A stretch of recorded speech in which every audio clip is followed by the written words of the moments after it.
আসসালামু আলাইকুম রহমতুল্লাহ।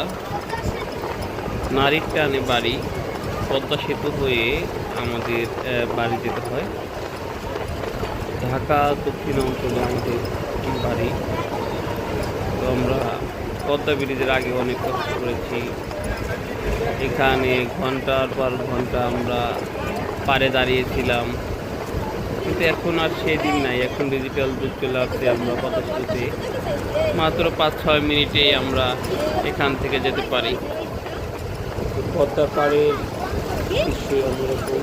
যারা ঢাকার দক্ষিণ অঞ্চলে পদ্মা দিয়ে যাওয়া আসা করেন হয়তো তারা বুঝবেন যে পদ্মা ব্রিজটা কত সুন্দর হয়েছে। পদ্মা ব্রিজের দৃশ্য না দেখলেই নয়। পদ্মা ব্রিজের অবশ্যই যারা এপার ওপার যান তাদের কাছেই একটি স্বপ্নের পদ্মা সেতু। এই পদ্মা সেতু দিয়েই আমি আমাদের বাড়ি যাই। ঈদের সময় নারীর টানে বাড়ি, কষ্ট হলেও যেতে হয়, যেহেতু কাছাকাছি। এখানে ওইরকম আমাদের পার্সোনালি কোনো এলাকার কোনো বাস থাকে না। আমাদের যখন যে বাস পাই আমরা সেই বাসেই রওনা দিই। তো গাড়ির মধ্যে থেকে আমি ভিডিওটি করেছি। তো বাড়ি আসলে যাওয়ার মজাই আলাদা। যারা ঈদের সময় বাড়ি যান তারা হয়তো জিনিসটা অনুভব করতে পারবে। আর এই পদ্মা সেতু দিয়ে যখন আমরা পার হই তখন আমাদের মনের অনুভূতিটা অন্যরকম মনে হয়। যারা হয়তো যান তারা হয়তো বুঝবেন। আর এখানে পদ্মা সেতু আগে কিন্তু এত স্রোত ছিল, কিন্তু এখন কিন্তু সেই স্রোত নেই। এখন পদ্মা বলে কিছু নেই, এখন শুধু চর আর চর। এখন চর পড়ে হয়তো একটা সময় পদ্মা বিলীন হয়ে যাবে চরের মধ্যে, পদ্মা থাকবে না। এর জন্য যে কোনো নদীতে ব্রিজ হলে সেই নদী আর নদী থাকে না, সেটা আবাসিক পরিকল্প হয়ে যায় একটা সময়। তো পদ্মা ব্রিজ দিয়ে আমাদের বাড়ি যাচ্ছি, আপনারা দেখতে থাকুন সুন্দর সুন্দর পদ্মা দৃশ্য। আমি এক এক সময় জানলা দিয়ে সামনে দিয়ে ঘুরেছি। পদ্মা যাওয়ার সময় আসলে অনেক ভিড় ছিল, অনেক ভিড় ছিল। এত ভিড় ছিল, মানুষজন সবাই দাঁড়িয়ে দাঁড়িয়ে যাচ্ছিল। আসলে ঈদের সময় দাঁড়িয়ে যেতে হয়, কিন্তু সিট পাওয়া যায় না। যে বললাম আমাদের বাড়িতে কোনো যাওয়ার পথে কোনো আমাদের পার্সোনালি কোনো আমাদের গাড়ি নেই। তো যখন যে গাড়ি পাই তখন সেই গাড়ি দিয়ে আমরা আমাদের যাওয়া আসা করতে হয়। কখনো বাসের ইঞ্জিনের সিটি, কখনো প্রাইভেটে, কখনো মানে যখন যেটা পাই তখনই সেটাই আমাদের যেতে হয়।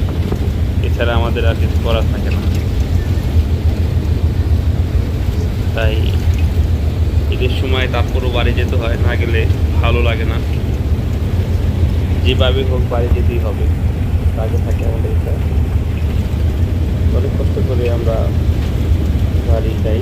ঈদের সময় আসার সময় আবার অনেক খালি থাকে আমাদের। তো আমাদের বাড়ি যাওয়াটা স্বপ্নের মতো নয়, এখন বাস্তব 1 ঘন্টা লাগে। তো আমাদের স্থান আমি নিয়ে গেলাম, এটা হলো আমাদের পাঁচশোর স্থান। এখান থেকে নিয়ে আমরা আমাদের বাড়ির দিকে রওনা হই। এটা আমাদের স্থান। এখান থেকে আমাদের বাড়ি 10 মিনিট লাগবে। 10 মিনিটের মধ্যে আমাদের বাড়ির রাস্তায় যেতে হবে। আর এই হাইওয়েটা আসলে অনেক সুন্দর। যারা যান তারা হয়তো হাইওয়েটা খুব সুন্দর, বিশাল রাস্তা, মানুষজন খুবই কম। আর রাস্তার পাশে সুন্দর সুন্দর বাড়ি, আরো সুন্দর। তাই আমি এখন আমার হাইওয়ে থেকে আমাদের বাড়ির রাস্তায় যেতে পারি। আমাদের বাড়ির রাস্তা, এটাই আমাদের বাড়ির রাস্তা। বেশি ভিডিও করবো না, কারণ বাড়ির কাছে চলে আসছি, সবাই মনে করবে যে এখানে আবার সবাই ভিডিও করাটা পছন্দ করে না আমার বাড়ির লোকজন। তাই আমি ভিডিও বেশি বাড়াবো না, বাড়ির সামনে গিয়েই কেটে দিব। এই কারণে সবাই জানে না যে আমি ভিডিও করি এত। তো এখন গ্রামে এলাকায় একজন এক একটা মন্তব্য করতে পারে, তাই গ্রামের ভিডিও আর করবো না, বাড়ির ভিডিও আর করবো না। আমি আপনাদের এই পর্যন্তই দেখাবো।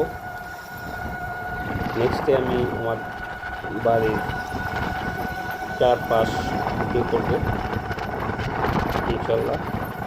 তো আপনারা আমার সাথে থাকুন, আমাদেরকে সাপোর্ট দিয়ে যান। আমরা অবশ্যই গ্রামের কত সুন্দর তুলে ধরবো, গ্রামের যে দৃশ্য এটা অবশ্যই তুলে ধরবো ইনশাল্লাহ। আজ পর্যন্তই, সবাইকে ধন্যবাদ। আসসালামু আলাইকুম ওয়া রাহমাতুল্লাহ।